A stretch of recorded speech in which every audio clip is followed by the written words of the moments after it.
বিধবা নারীকে কোনো যুবক বিয়ে করে, কোনো মানুষ বিয়ে করে, কাজটা কি ভালো না খারাপ?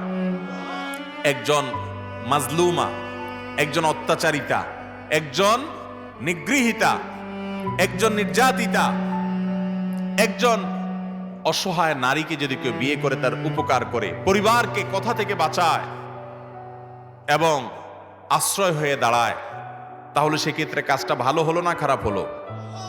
এই ভালো কাজটাকে যদি কেউ খারাপ বলে, এ হলো সমাজের সবচেয়ে খারাপ মানুষ।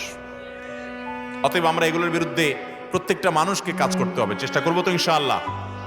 কোনো বিধবা মেয়েকে বিয়ে করা কোনো দোষের বিষয় নয়, কোনো তালাকপ্রাপ্তা মেয়েকে বিয়ে করা কোনো দোষের কিছু নয়। আপনি যদি তাকে ভালো মনে করেন, অবশ্যই তাকে বিয়ে শাদী করবেন। এবং একইভাবে কোনো পুরুষ তিনি তার স্ত্রী মারা যাওয়ার পরে অন্য কোনো নারীকে বিয়ে করলে, কোনো নারী তার স্বামী মারা যাওয়ার পরে বা তালাকপ্রাপ্ত হওয়ার পরে, এমনকি 2-4টা সন্তানও থাকে যদি, তারপর তিনি যদি অন্যত্র বিয়ে করেন, সেটা কখনো মন্দ না, সেটা অবশ্যই ভালো।